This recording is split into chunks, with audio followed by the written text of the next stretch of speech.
అందరికీ నమస్కారం. నేను హరీష్ రంగోజ్. జనరల్గా వైఎస్ఆర్సీపీ పార్టీలో ఉన్నటువంటి నాయకులు కానీ మంత్రులు కానీ జనరల్గా వాళ్ళకు వాడే భాష కానీ వాళ్ళు మాట్లాడే మాటలు కానీ ఎవరు హర్షించరు. జనరల్గా చెప్పాలంటే అదొక రకమైన లాంగ్వేజ్. మనము సింపుల్గా చెప్పాలంటే బూతులు అనుకోండి.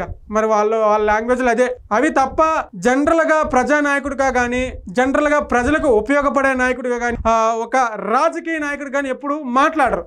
సరే, ఇప్పుడు గోరింట్ల ఏదో మాట్లాడదామని చెప్పేసి మీడియా ముందుకు అయితే వచ్చాడు. ఏం మాట్లాడాడు ఒకసారి చూద్దాం.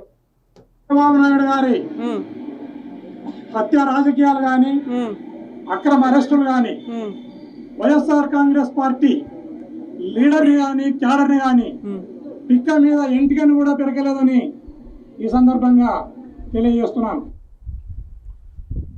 జగన్మోహన్ రెడ్డి గారు, నేను డైరెక్ట్గా మీకే చెప్తున్నా, దయచేసి దువ్వాడ శ్రీనివాసరావు గారిని ఎలా సస్పెన్షన్ చేసి పక్కన పెట్టారో తర్వాత ఈయన్ని తీయండి.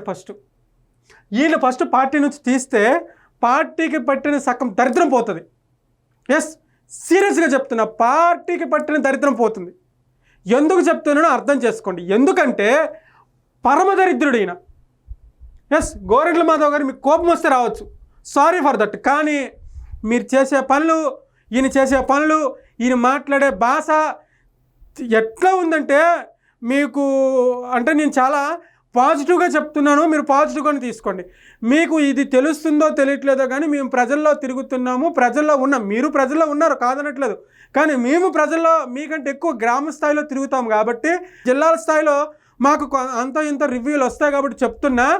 ఈయన మీద ఉన్నటువంటి నెగిటివ్ మీ పార్టీకి చాలా నెగిటివ్ అవుతుంది. 100% చెప్తున్నా.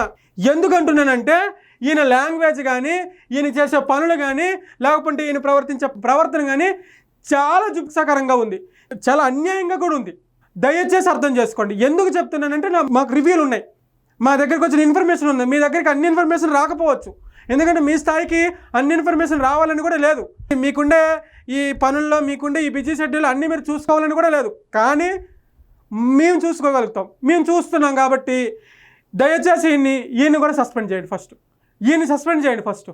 దువ్వాడ శ్రీనివాసరావు గారు ఎప్పుడు కూడా ఇలా బూతులు మాట్లాడలే. దువ్వాడ శ్రీనివాసరావు గారు ఎప్పుడు కూడా ఇలా అన్యాయంగా ప్రవర్తించలే. కాకపోతే ఆయన ఫ్యామిలీ గొడవలు ఏవైతే ఉన్నాయో, ఆయన పర్సనల్ ఇష్యూస్ ఏమున్నాయో అవి బహిర్గతం చేసుకున్నాడు. ఆయన చేసుకున్నాడా లేకపోతే ఎవరు చేశారా ఏం చేశారా అనేది దేవుడికి ఎరిక. కానీ ఆయన పర్సనల్ ఇష్యూస్ మీద ఆయన రూటే వేరు జనరల్గా చెప్పాలంటే. కానీ ఏ రోజు కూడా బూతులు మాట్లాడడం కానీ, ఒకసారి పవన్ కళ్యాణ్ గారి కోసం చెప్పు చూపించి మాట్లాడాడు, తర్వాత క్షమాపణ కూడా చెప్పాడు. కానీ టీడీపీ కార్యకర్తలు కానీ వైసీపీ కార్యకర్తలు కానీ మీరు తేడాగా అనుకోవచ్చు, ఇదేంటి మళ్ళీ వైసీపీకి పాజిటివ్గా మాట్లాడుతున్నాడని. నేను వైసీపీకి పాజిటివ్గా మాట్లాడట్లేదు, టీడీపీకి పాజిటివ్గా మాట్లాడట్లేదు, ఉన్న వాస్తవం చెప్తున్నా. దువ్వాడ శ్రీనివాసరావు గారిని సస్పెండ్ చేయడము ఒక విధంగా కరెక్టే, నేను తప్పనట్లేదు. కానీ దువ్వాడ శ్రీనివాసరావు గారి కంటే ముందు గోరెంట్ల గారిని సస్పెండ్ చేయాలి పార్టీ నుంచి. ఎందుకు చేయాలి అంటే ఆ రోజు వీడియో బయటకు వచ్చిన తర్వాత ఆ రోజు పార్టీకి జరిగినటువంటి నష్టం, పార్టీ ఎంత లోతుకు కూరుకుపోయిందో జగన్మోహన్ రెడ్డి గారు, మీరు ఆ స్థాయిలో అప్పుడు సీఎం స్థాయిలో ఉండి మీకు అర్థమైందో లేదో కానీ మేము గ్రామ స్థాయిలో ఉన్నాం కాబట్టి మాకు క్లియర్గా అర్థమైంది. ఈరోజు మళ్ళీ మొన్న చేబ్రోలు కిరణ్ అరెస్ట్ అయినప్పుడు అక్కడ చేసినట్టు వావరక్షణకి ప్రజలు ఏం మనిషిరా బాబు అనిపించింది ఆ వీడియో. ఈయన ఆ రోజు చేబ్రోలు కిరణ్ గారి మీదకి ఏదో కొట్టడానికో లేకపోతే ఏదో దాడి చేయడానికో వెళ్ళారని చాలామంది అనుకుంటున్నారు, కానీ అది కాదు మ్యాటర్. అంతకుముందే జగన్మోహన్ రెడ్డి గారు పర్యటనకి వెళ్ళేటప్పుడు మనోడు వెళ్ళకుండా మనోడు అక్కడెక్కడ తిరుగుడు ఎక్కడో ఉన్నాడు, మరి అక్కడికైతే వెళ్ళలే. అక్కడ వేరే నాయకులు బాగా హైలైట్ అయ్యారు.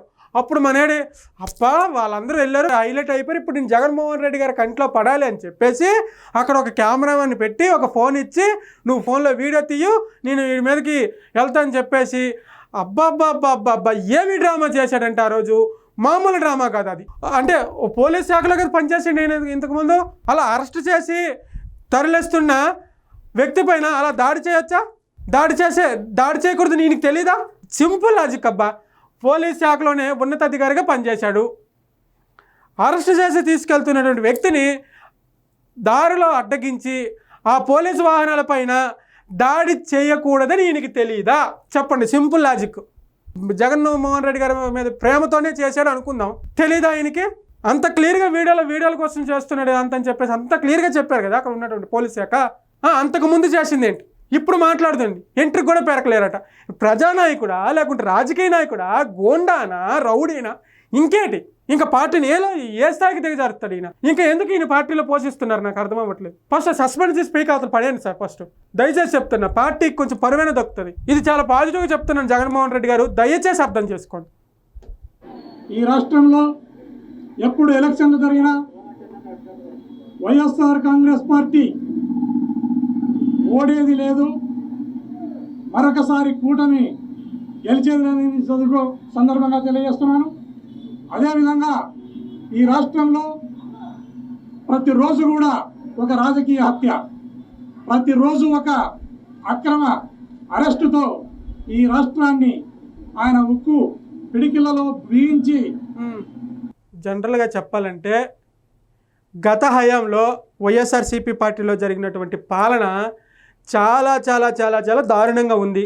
ఇది ఎవరు అనుకున్నా కాదనుకున్నా ఇది వాస్తవం. ఎందుకంటే ఇది జగన్మోహన్ రెడ్డి గారు చేసే తప్పిదమా, లేకుంటే వైఎస్ఆర్సీపీ పార్టీ కింద క్యాడర్ చేసిన తప్పిదమా, లేకపోతే ఎవరు తప్పిదం అనేది నేనైతే క్లారిటీగా చెప్పలేను. కానీ గతంలో వైఎస్ఆర్సీపీ పార్టీ అధికారంలో ఉన్నప్పుడు సామాన్య ప్రజలు చాలా ఇబ్బంది పడ్డారనే విషయం వాస్తవం. అయితే అక్కడ ఉన్నటువంటి నాయకులు కానీ, అక్కడ ఉన్నటువంటి వైఎస్ఆర్సీపీ పార్టీ క్యాడర్ కానీ ఈ విషయాలన్నీ జగన్మోహన్ రెడ్డి గారి దగ్గరికి తీసుకెళ్లడంలో ఫెయిల్ అయ్యారు ఫస్ట్ ఆఫ్ ఆల్. ఇంకోటి, ఒకళ్ళు జగన్మోహన్ రెడ్డి గారికి రాష్ట్రంలో జరుగుతున్నటువంటి అన్యాయాలు, రాష్ట్రంలో జరుగుతున్నటువంటి అక్రమాలు, రాష్ట్రంలో జరుగుతున్నటువంటి దౌర్జన్యాలు జగన్మోహన్ రెడ్డి గారికి తెలిసిన తర్వాత కూడా కామ్గా ఉంటే జగన్మోహన్ రెడ్డి గారు తప్పు, జగన్మోహన్ రెడ్డి గారిని ఇంకా ఎవరు ఇంకా మార్చలేరు, ఇక ఆయన కర్మ. కానీ నేనేమనుకుంటున్నానంటే రాష్ట్రంలో ఇన్ని అన్యాయం జరిగిన ఇంత దౌర్జన్యంగా పరిపాలిస్తారా పరిపాలన, ఇది జగన్మోహన్ రెడ్డి గారికి తెలుసుండదేమో, కింద స్థాయి క్యాడర్లు మొత్తం దీన్ని రన్ చేశారేమో అని నాకు అనిపించింది ఫస్ట్ ఆఫ్ ఆల్. ఎందుకంటే ఈయన చెప్తున్నాడు అరెస్టులు, అక్రమ దందాలు అవన్నీ. వైఎస్ఆర్సీపీ పార్టీ అధికారంలో ఉన్నప్పుడు ఎంతమందిని అరెస్ట్ చేశారు? వైఎస్ఆర్సీపీ పార్టీ అధికారంలో ఉన్నప్పుడు ఎంతమంది సోషల్ మీడియా వాళ్ళని అరెస్ట్ చేశారు? వైఎస్ఆర్సీపీ అధికారంలో ఉన్నప్పుడు ఎంతమంది ఆత్మహత్య చేసుకున్నారు తాళలేక, ఇబ్బందులు పడలేక? ఇవన్నీ మర్చిపోయారా ప్రజలు? మర్చిపోలేదు కాబట్టే ఆ స్థాయి కనీసం ప్రతిపక్ష హోదా కూడా ఇవ్వకుండా కిందకి తోసేశారు. మళ్ళీ నేను ఇంకొకసారి చెప్తున్నా, ఈ వీడియో మొత్తం నేను కూడా వినదలుచుకోలేదు, ఈ వీడియో కౌంటర్ కూడా నేను ఇవ్వవలసిన లేదు. ఎందుకంటే ఫస్ట్ స్టార్టింగ్ ఈయన మాట్లాడినటువంటి ఈ రియాక్షన్ చూస్తేనే నాకు ఈ వీడియో మొత్తం వినాలనిపించలేదు. కానీ నేను మళ్ళీ చెప్తున్నా, 100కి 10 సార్లు చెప్తున్నా, గోరంట్ల గారు మీరు బాధపడినా కోపం వచ్చినా నేనేం చేయలేను, కావాలంటే సారీ చెప్తా, ఎందుకంటే ఒక మనిషిని బాధ పెట్టకూడదు కాబట్టి. కానీ మీ ప్రవర్తన బాగాలేదు, మీరు మాట్లాడే మాటలు బాగాలేవు, మీరు చేసే పద్ధతి బాగాలేదు కాబట్టి వైఎస్ఆర్సీపీ పార్టీలో ఉండే అర్హత మీకు లేదు. జగన్మోహన్ రెడ్డి గారు ఉంచుకుంటానంటే దానికి మేమేం చేయలేము. కానీ జగన్మోహన్ రెడ్డి గారు మీరు తెలివైన రాజకీయ నాయకుడు అయితే, మీ పార్టీని మీరు కాపాడుకోవాలి అనుకుంటే, మీ పార్టీని మీరు జనాల్లోకి తీసుకెళ్ళాలి అనుకుంటే, ఫస్ట్ ఇలాంటి వాళ్ళు ఎంతమంది ఉన్నారో వాళ్ళంతమందిని తక్షణమే పార్టీ నుంచి సస్పెండ్ చేసి మీరు మళ్ళీ ప్రజానాయకులుగా మారితే, మీరు మళ్ళీ మంచిగా మారితే అప్పుడు మీకు కావాలంటే మళ్ళీ అవకాశం కల్పిస్తాము, అంతవరకు మీరు పార్టీ నుంచి బయటకు వెళ్ళండి అని చెప్పేసి బయటికి తోస్తేనే పార్టీ బాగుపడుతుంది.